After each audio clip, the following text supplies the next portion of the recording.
ever feel numb, detached, feeling like you're not from this reality, like you're in a foggy dream or a dreamlike place? These are all signs of derealization, also known as dissociation or depersonalization. These three terms they overlap and are misunderstood by many mental health specialists and our society. So,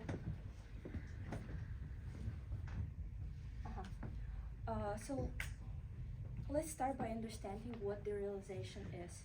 Basically, derealization is a symptom that characterized by feeling detachment, foggy dreamlike dissociation, and a sense of not being here, so separation from reality. Symptoms can vary but often include dreamlike perception, emotional numbing, and disconnection from the environment. Uh, now,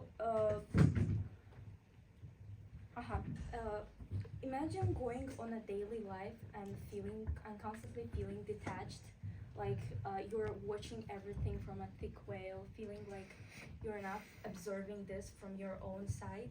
This is what the realization feels like.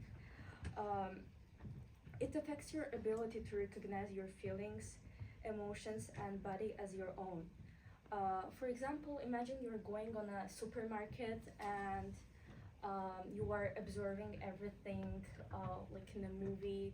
It feels like someone picking up food from the shelves. That the person is not you. The objects might seem distorted. They may have different sizes. You may not recognize yourself in the mirror. So this is how severe the realization can become. But they're actually we can actually divide the realization into two parts. It's a simple derealization and severe derealization. So absent-mindedness is basically the simple derealization. It is a brief loss of focus on what you're doing or your surrounding because something else grabs your attention outside or inside your mind. For example, you're preparing for an exam and you suddenly think of your weekly plans. So this is a simple, it's just a distraction.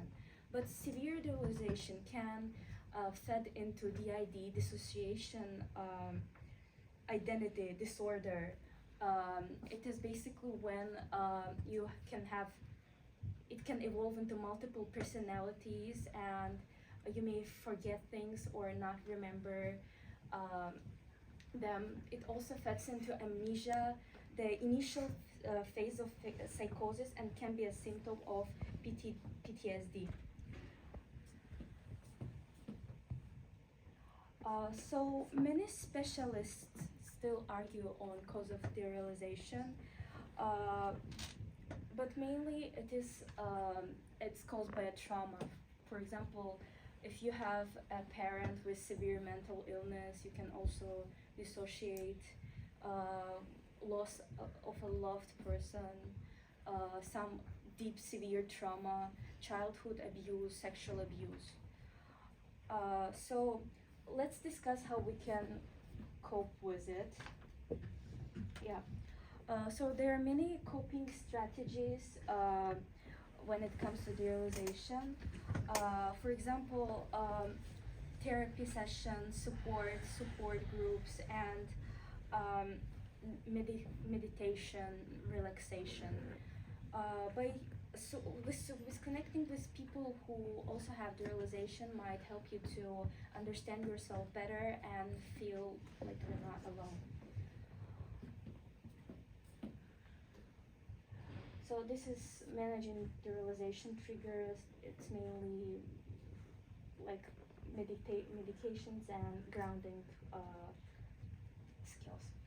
So for the conclusion, by increasing awareness and understanding of derealization, we can reduce stigma and provide much need and support for people who suffer from it. And let's remember the importance of mental health and how it affects our daily lives. Thank you.